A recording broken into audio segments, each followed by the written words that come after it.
Good morning, Kitchen Witches. Today is Saturday, May 30th, and this is your tarot and menu inspiration for the day. I'm Chef Lisa, editor-in-chief of A Chef's Grimoire magazine, and that's what the magazine is all about, tarot and culinary fusion. So we're going to pick one card, and that is going to be our inspiration for the day, what we need to look out for. And then we're going to bring that card into the kitchen, and it's going to help us cook our meals. All right. What is the card for Saturday, May 30th?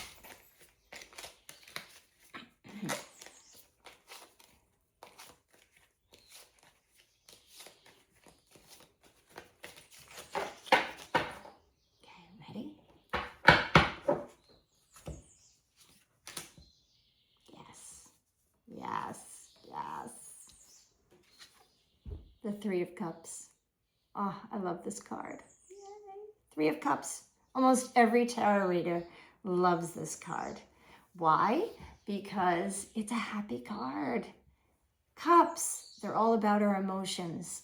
And even someone who never saw a tarot card before can see that these individuals in this card are joyous. Right. So let's talk about it. I like to use this plateau for mostly people that aren't 100% dedicated to the tarot, maybe just discovered it, maybe are starting to learn about it for the first time. So I'm going to give you a little quick tips. Yes, when you're looking at tarot cards, know that there's two aspects to the deck. Yes, there are the major arcanas, and major arcanas are life lessons, right? So when you get a major, really pay attention to it. It's speaking to you. It's time to follow its energy. When you get minor arcanas, then it's day-to-day activities. It's things that, they may be monumental, but their energy doesn't last very long, right? It's fleeting. It's a spark, as a wand would be, or it's an emotion that you're going to feel that day. And as you know, emotions come and they go. So that's what minors are. Now, all the minor arcanas are ruled by a major. As if you know anything about astrology, I've mentioned this before, all the houses, all the signs, they're ruled by a planet, a planetary ruler. Same thing in tarot. So when we're looking at threes, the third card in the major arcana is our Empress, right? The Empress. So the Empress will bring that energy into all of the four minor arcana threes. And there's always four because there's four elements. There's cups, as this one is. There's wands, there's swords, and there's pentacles. So you'll always get four suits of every number, not including the aces, because that's something else. So with the elements and with them being three, the Empress energy is always in there, which is really nice and really good to remember if you're trying to memorize what the card meaning is. Yes. So again, looking at this in a novice eye vision, you're going to see individuals that are raising their glass. It's a party. And yes, that's what this is. It's a party. So today's a party. It's Saturday. So you want to be with friends. You want to be with loved ones. You want to just do things that make you happy. Take a walk in your garden. Don't do heavy lifting today. Don't transplant. Don't, even though it needs to be done, I know, take it easy. Just take in the visual surroundings. Don't look for negatives, just look for positives. Look for what's sprouting. what new flower came up? The other day, I found gladiolas in my garden. I didn't plant them. And I'm telling you what, I've been here 9+ years. I'm thinking it could have been that the previous owners planted them and I've been picking them out, thinking they're weeds. That could be. That could very well be. But yeah, gladiolas, and they're like, oh my gosh, they're like this orangey, fuchsia-y, gorgeous, gorgeous flower. Who knew? And I wouldn't have even seen it had I just been perusing and looking at my garden and not really doing tasks, which always make you focus, right? So take a day to just take in your surroundings and see what beauty surrounds you. Yes. And be joyous about it. It's all about joy. So we're going to bring this joy into our meals today, because when you eat food, that food satiates you, makes you happy, right? At least it should. So we're going to start out with a very popular breakfast that people seem to really love, and rightly so. It's delicious. It's called shakshuka. I think I said that right. Please correct me if I'm wrong. Shakshuka. It's a Middle Eastern breakfast, has a lot of warming spices in it. Basically, it's tomato sauce that you kind of make little divots in and crack your eggs into. And then the eggs are sunny side up in this bath of tomato. And it's lovely. And you usually serve it with either a pita or a flatbread of any sort.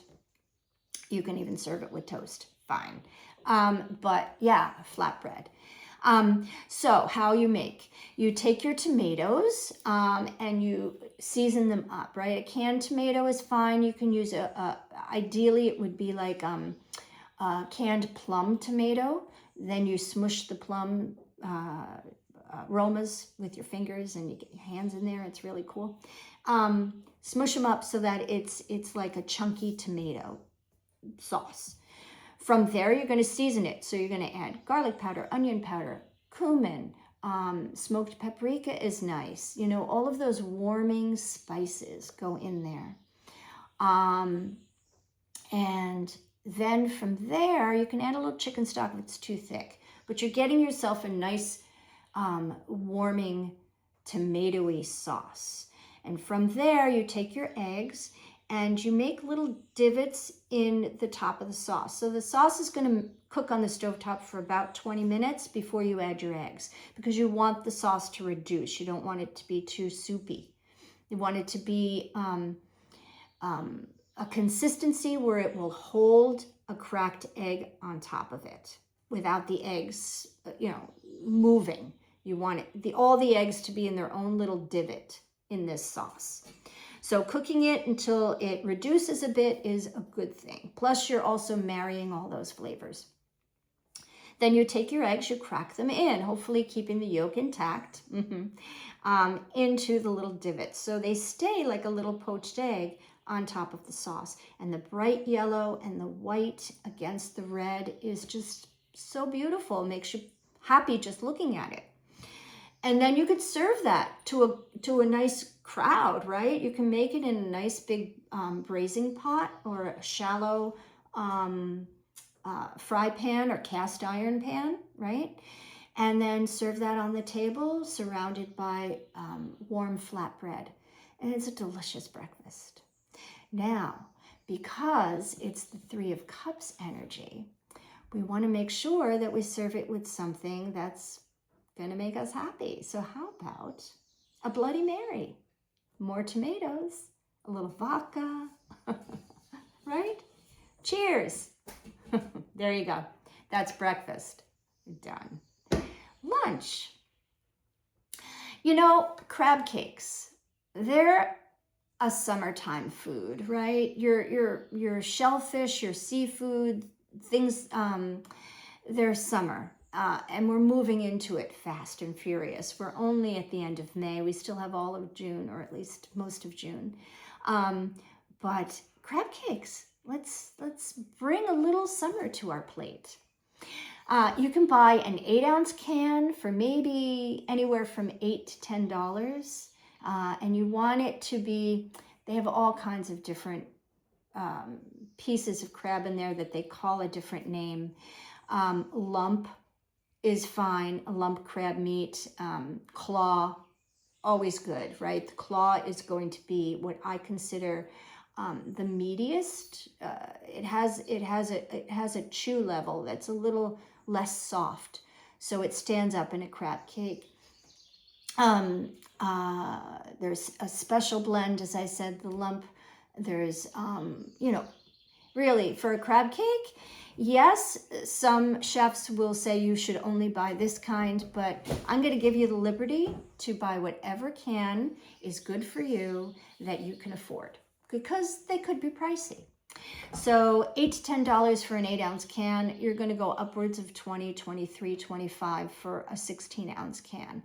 But let me tell you, you're only going to make them this big. So a 16-ounce can is going to yield maybe 8 to 10 cakes. So unless you want to serve them or freeze them, which you certainly can, for a crowd, then go for the 16-ounce can and, splurge a little. But if not, and you can find it, the 8-ounce can works fine for maybe 4 to 6 cakes. What you're going to do, open the can, drain them off a little if they have liquid in them. They shouldn't. They shouldn't have a lot of liquid. And you're going to put them in a bowl. You're going to add some mayonnaise, a little bit of mustard. You're going to take some crackers, right? And I prefer crackers over breadcrumbs, but you can use panko. People like a buttery cracker, like a Ritz or something like that. Club cracker is fine. Crush them up. You're not going to use a lot of cracker. You want the cake to be crab forward, yes. So just use a little bit. And you can get a crab cake recipe anywhere on the internet. Not hard to find. Just find one that you like. You can add celery to it if you want an extra crunch. You can add, what's lovely are a pimento is nice, what's the American version of a pimento would be like a roasted red pepper in a jar, chopped fine. What else? You can add jalapeno to whatever you want to add to it, right? But be aware that you don't want to make it too wet, because then you'll need to add more crumb. And the more crumb you add, either from a cracker or a panko crumb, the more, again, bottom line, make it crab forward. So whatever you're adding to it, make sure the crab is the prominent thing. Yes. And only enough mayonnaise to hold the whole thing together. You can add an egg. An egg is fine. Again, it's going to make it a little wet. Just be aware of that. But an egg is going to help bind together. You get a fry pan going, heat it up before any fat goes in it. Get your fry pan hot. Then add oil. You can add olive oil. That's fine. You can add avocado oil. It's a higher heat forgiving oil. And then you're going to take your cakes and you're going to form them. You want to smush them down, get them to where they're holding their shape in your hand, and then from there you can put them into the pan. And you're going to fry them until you start to see the edges turn golden brown, almost like a pancake. And then you're going to flip them, and you're going to fry them on the other side. And just in the course of doing that, it should cook through the crab cakes. But if you're hesitant about it, have a warm oven of maybe 300, toaster oven. And as they come out of the fry pan onto a rack or paper towel on a sheet tray, put it into your oven to warm it through the rest of the way. But really, the crab is pasteurized and cooked. You can eat it out of the can, right? So you're not worrying about cooking the crab. You're worrying about cooking the egg and fusing the whole crab cake together. So that's why I'm saying you're probably good with frying them on either side in the fry pan until they turn a nice golden brown, and you don't need to cook them any further inside. The only reason I suggested finishing them in the oven is you want them warm throughout. So if you're dealing with all cold materials when you're forming them and they're going into a hot pan, and you're just getting the color on the outside and the inside, the outside on both sides, the inside might be a little chilled. So putting them in the oven to warm through might be a good thing. Yes? So we're going to serve those crab cakes. And then what I like is a little dollop of something on the top. So you can make something super simple like an aioli, a Cheater's aioli, which is mayonnaise with maybe a little sriracha is nice. Turn it pink. If you don't like spicy, tomato paste, make it pink, and the mayonnaise. For a tang, you can add a little either vinegar or pickle juice is nice. Or you can make a whole remoulade sauce, which calls for a lot more ingredients. It's easy to do. It's just thrown together and mixed, but it is a lot more ingredients. And that a remoulade is a Cajun sauce that you can find online, right? Anywhere. Just type in remoulade. That is amazing on a crab cake. Yes. So you're going to serve them with that, and then maybe just pair it with a little salad. Lunch. Done. Yes. So let me get up dinner, and what I have for dinner, I don't remember. Aha, I do now. So also, going back to lunch, right? So we're at midday now. I know the Bloody Marys, you're borderline alcohol, right? But you're starting early. So we're going to continue that theme. With our crab cake and our salad, we want to have a dirty martini. Yes. You know, it's Saturday. It's the 3 of Cups. It's the 3 of Cups. Let's do it.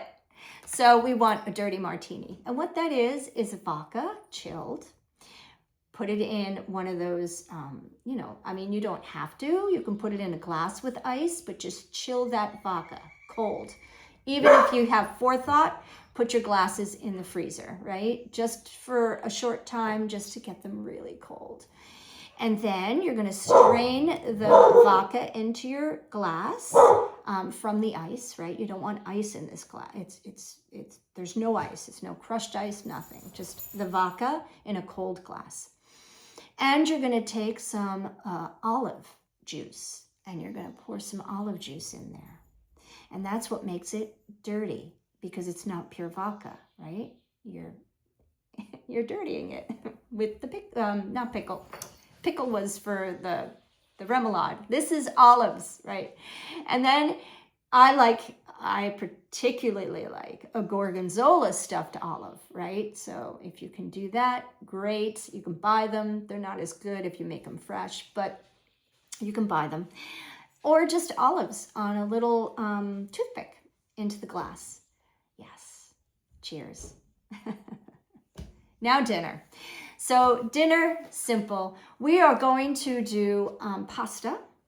We're going to put it in a red sauce. This, for some, could be boxed pasta cooked for 9 minutes, strained, and then a jar of tomato sauce. Fine. Do it. The other could be you're making the marinara. Easy enough to do. You take a can of crushed tomatoes, you take a can of tomato puree, and you put it into, you saute some onions and garlic, of course, and then you add the tomatoes, right? The canned tomatoes. You can add plum tomatoes if you want just like with the morning, if you want it to be a chunky sauce, or if you want to be more of a smooth sauce, then you're going to add a very fine crushed tomato and or puree. Put that in. You're going to, before you add the tomatoes, I'm sorry, I didn't mean to screw you up, but saute your onions, saute your garlic, deglaze with some red wine, preferably a red wine you're going to drink. And I'm pairing this with a Chianti, so make sure it's Chianti or something similar. Deglaze, let that evaporate, then add your tomatoes, right? And then you're just going to let that simmer for 20 minutes. You have sauce. Really, I mean, it's that simple. If you want an all-day sauce, then you're going to do pretty much that same thing, but just let it go for hours. And it really concentrates those flavors. Delicious. And that you can freeze, right? Any leftovers you can freeze and then you have it, right? Maybe you're pulling it out today from your freezer. Good for you. So pasta with red sauce. Delicious. Pair it with Chianti and you've got dinner with friends. Lots of Parmesan cheese. So that is the inspiration and the meal planning for our 3 of Cups for today, the 30th of May. I hope this inspired you. I hope you're going to use the tarot more in your kitchen. And as always, nourish yourself. Nourish those around you with all your kitchen magic. I'll see you tomorrow.